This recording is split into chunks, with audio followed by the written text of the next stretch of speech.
Hello and welcome to Raju Notes channel, your pit stop for weekly current affairs updates. The updates tailor-made for students taking all kinds of competitive exams like UPSC, civils, defense and placement interviews. Please subscribe to the channel and stay updated every Sunday.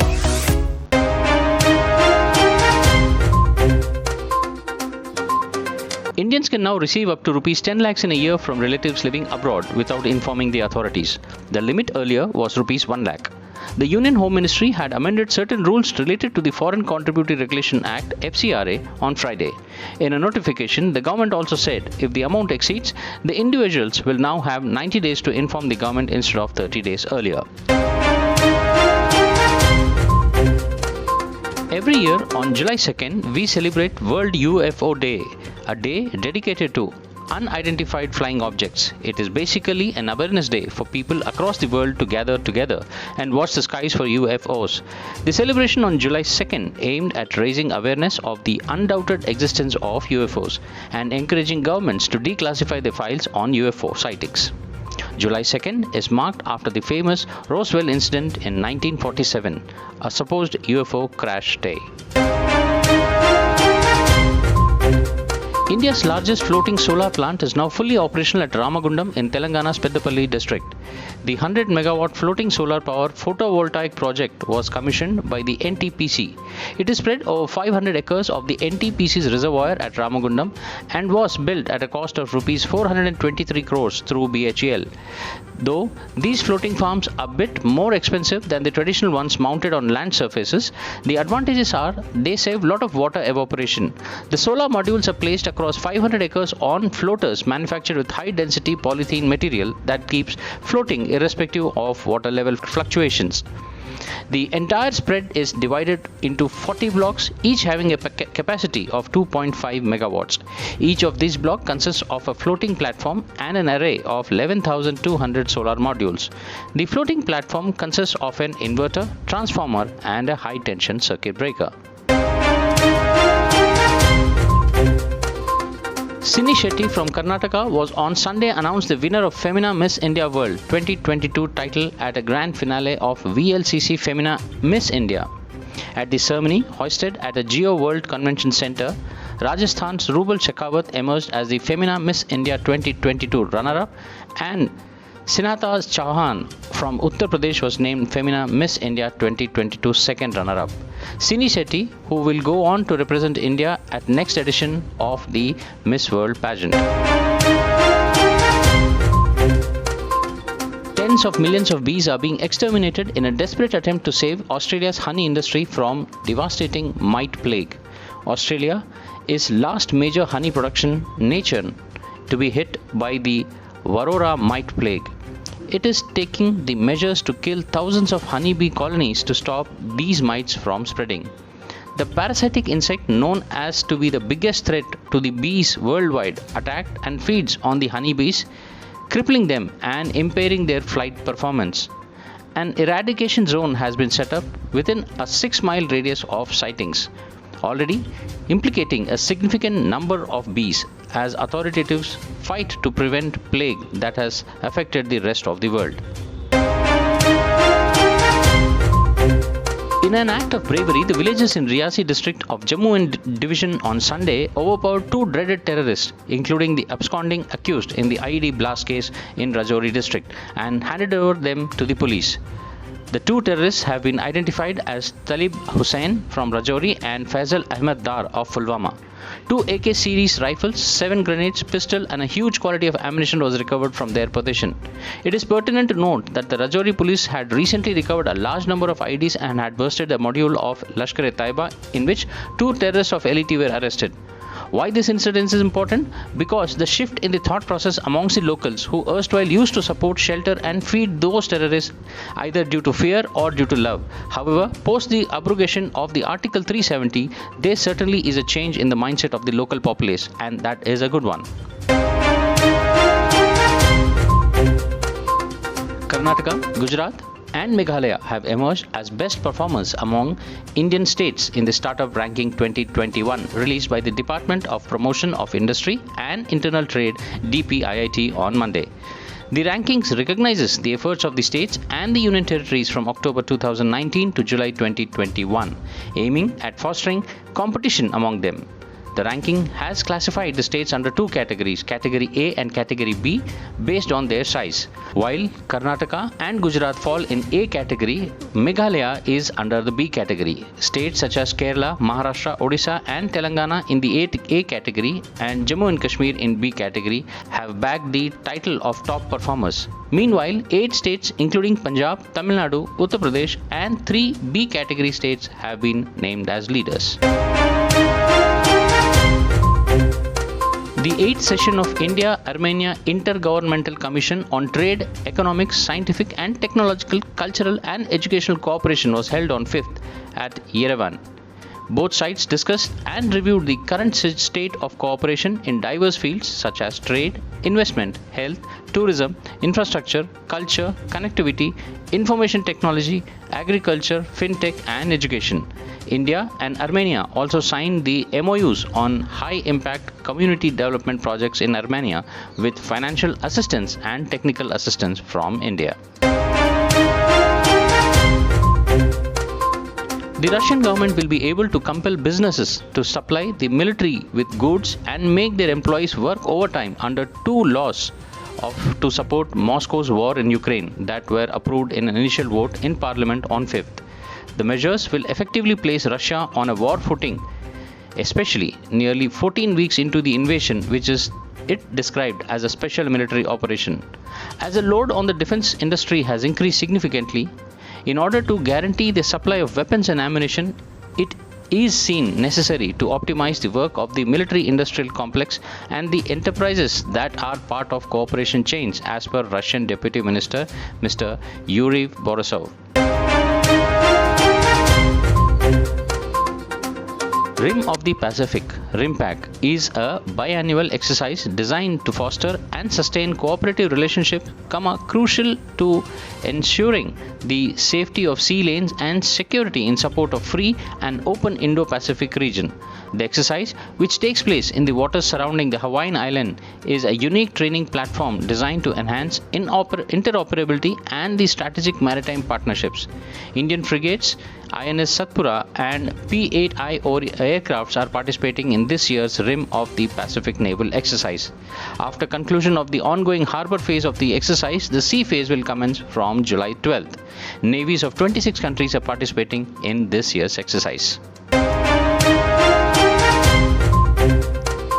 Afghanistan's Taliban government will approach Indian government to facilitate the return of Afghan students back to India to resume their studies. This after a delegation of Afghan students met Foreign Minister Amin Khan Muttaqi in Kabul and sought his help in this regards. The students had returned to their home country after the outbreak of coronavirus in 2020. It is pertinent to note that India recently reopened its embassy in Kabul but hasn't formally recognized Taliban government.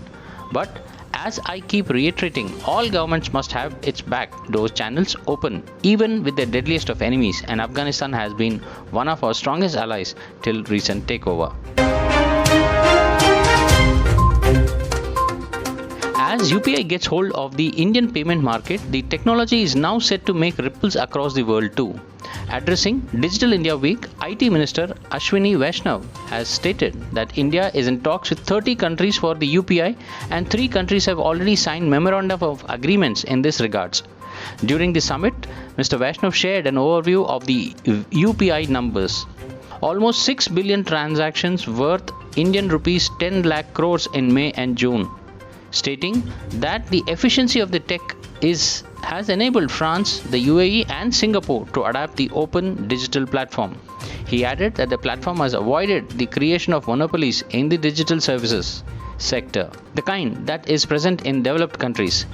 It is to be noted that in June 2022, NPCI internationally signed an MOU with the Lyra network of France to accept UPI and RuPay cards in the country.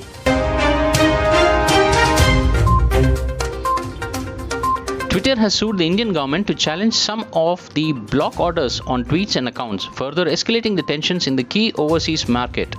In its lawsuit filed on Tuesday in Karnataka High Court in Bengaluru, the Twitter alleges that New Delhi has abused its power by ordering it to arbitrarily and disproportionately remove several tweets from its platform. Additionally, some block orders pertain to political content that is posted by official handles of political parties, Twitter said in the lawsuit. Blocking of such information is violation of free speech as guaranteed to the citizens users of the platform. Further, the content at issue does not have any apparent approximate relation to the ground under Section 69A, it argued. The company also alleged that New Delhi threatened to open criminal proceedings against the chief compliance officer in India if the company doesn't comply with the orders. Whatever it might be, a good step from Indian government. However, now Twitter itself is in a trouble that we will see at the end of this update. The Italian government has declared a state of emergency related to the prolonged heat wave and the drought conditions that have badly hit the country, particularly its north. The state of emergency, which will remain in force until the least end of this year, will give the government extra funds and the power to deal with the hot and the dry conditions that threaten to reduce the country's agricultural output but as much as 1/3. The government also earmarked a total of 36.5 million euros for the northern regions to tackle their water shortage. If you think only developing countries like India are undergoing troubles, then I think we should need to think again. The government has said that the toy import has decreased by 70% and the export up to 61% in the last 3 years as Make in India yields positive results for the sector. Government interventions have helped in toy sector after Prime Minister Mr. Modi called in his Mann Ki Baat edition in August 2020. Mr. Modi had given a clarion call on the rebranding of Indian Toy Story and emphasized on availability of the right kind of toys for children as learning resource. Design of toys based on Indian value system. He stressed that the toy business has attracted 96 exhibitors with made in India products manufactured domestically by small, medium and large enterprises. The legendary musician Ilayaraja, the well-known athlete P.T. Usha and the philanthropist Virendra Hegde from India and the screenwriter V. Vijayendra Prasad Garu have been nominated for Rajya Sabha on Wednesday. Prime Minister Narendra Modi took to Twitter to congratulate them personally.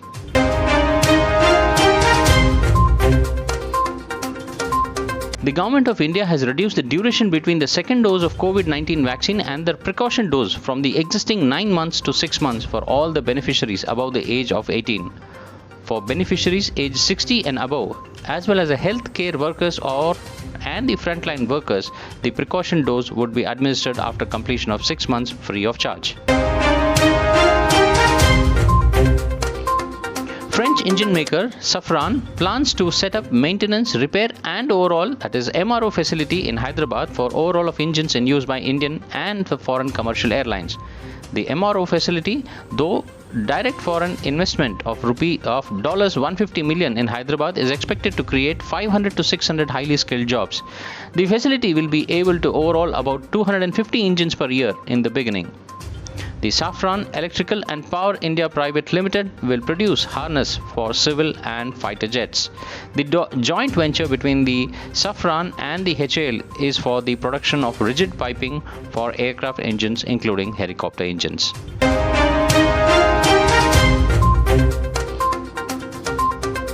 A 2-day meeting of foreign ministers of G20 countries began on 7th at Bali in Indonesia.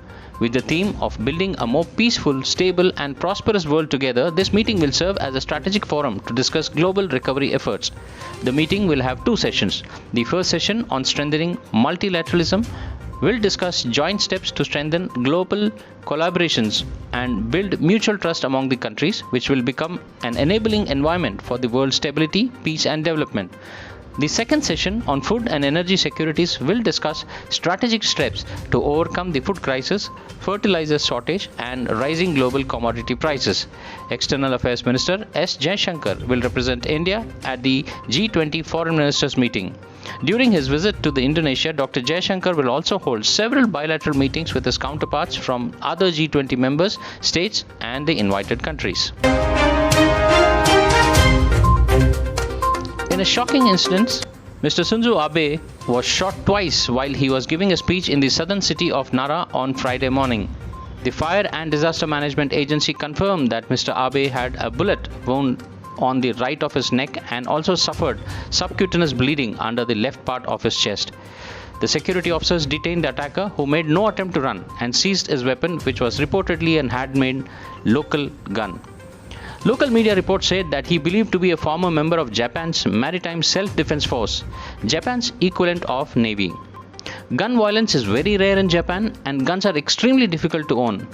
Political violence is also extremely rare. Comments gloating over the attacks on Mr. Abe have dominated the Chinese social media and have also surfaced on Korean platforms. It is a big mystery as to how and why this particular incident happened, and a prominent leader of this stature has been killed in Japan. In another big news, Boris Johnson resigned on Thursday as a leader of Britain's Conservative Party, paving the way for the selection of the new Prime Minister after dozens of ministers quit his scandal-hit government. Defence Minister Ben Wallace and Rishi Sunak, whose departure as a Finance Minister on Tuesday sparked the exodus, were among the early frontrunners to succeed Mr. Johnson. According to a YouGov survey of Conservative Party member, Mr. Johnson late on Wednesday defiantly responded to calls from his loyalists and the cabinet colleagues to step down by sacking Minister Michael Gove, with the Downing Street source telling media that his former Britex top ally was a snake. Mr. Johnson had told colleagues that they would have to dip their hands in the blood to push him out of the office, but Thursday's events forced his hands. Now let's see how far the things will fan out in UK, whereas in the latest, Mr. Rishi Sunak has appointed himself and has projected himself for the next Prime Minister as a candidate. The INSTC is a 7,200 km long multi-mode transport network encompassing sea, road and rail routes. It links the Indian Ocean to the Caspian Sea via the Persian Gulf onwards into Russia and Northern Europe, and offers the shortest connectivity routes between them. Multimodal routes through sea, rail and road under the INSTC aim to reduce the carriage costs between India and Russia by about 30% and bring down the transit time from 40 days by more than half. The foundation of the North-South Transportation Corridor was laid on September 12, 2000, in accordance with an intergovernmental agreement signed between Russia, Iran and India. Azerbaijan joined this agreement in 2005. This agreement was ratified by 13 countries, namely Azerbaijan, Belarus, Bulgaria, Armenia, India, Iran, Kazakhstan, Kyrgyzstan, Oman, Russia, Tajikistan, Turkey and Ukraine. The project has a number of components, that is the North and the Western Europe, the Federal Russian, the Caucasus and the Persian. The consignment of over 40 feet containers of wood laminates weighing about 41 tons was started as a test consignment. This is India's very own strategic Silk Route and an answer for China's Silk Route.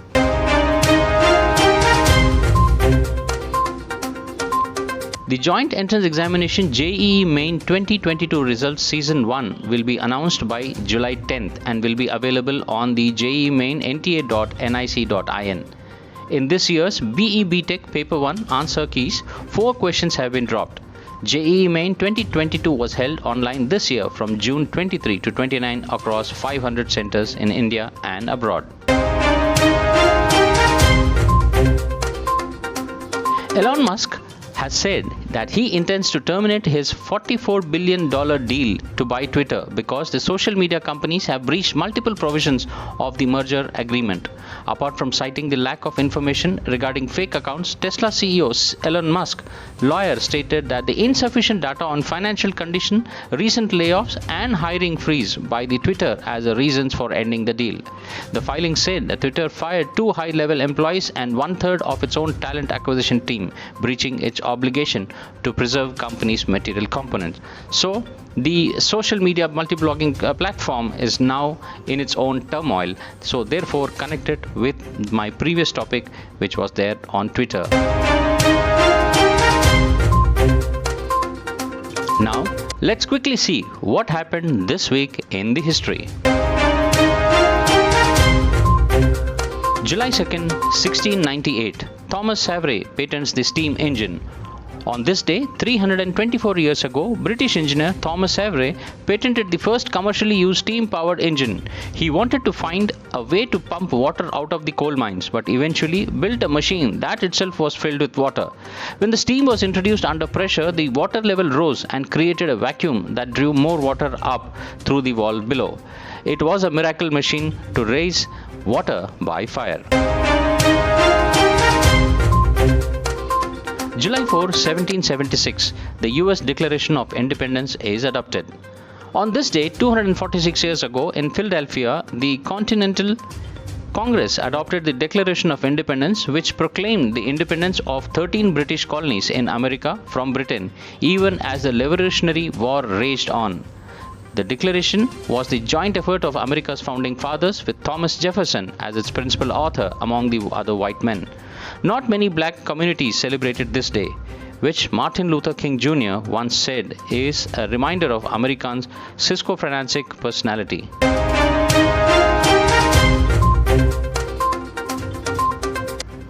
July 5, 1954, the BBC broadcasts its first news bulletin. On this day, 68 years ago, the British Broadcasting Corporation (BBC) broadcasted its first daily television news program. The 20-minute bulletin was read by Richard Baker and was introduced as an illustrated summary of the news, followed by the latest film of the events that happening. Founded in 1922, the BBC is the world's oldest national broadcasting organization and the largest broadcaster in the world by number of employees. July 7, 1978, Solomon Islands attains independence. On this day, 44 years ago, Solomon Islands becomes the independent from the United Kingdom. It consists of 6 major islands and 986 smaller islands in Oceania, lying to the east of Papua New Guinea and northwest of Vanuatu. The Solomons are one of the Pacific's more unfamiliar gems. While the rest of the world debates climate changes, this country with the cleanest air in the world has already lost 5 islands to the rising sea levels. July 8, 1889, the Wall Street Journal is published. On this day, 133 years ago, the first issue of Wall Street Journal was published. It was just 4 pages long and priced at 2 cents. The journal was founded by Charles Dow of Dow Jones and Company, primarily in cover business and financial news. Currently owned by the media tycoon Rupert Murdoch, the newspaper has covered wars, celebrations, inventions, triumphs and tragedies since it was first published. Well, that's all friends for this week's news updates. Please subscribe to the channel and stay updated. I will see you next Sunday at the same channel. Till then, take care. Bye bye.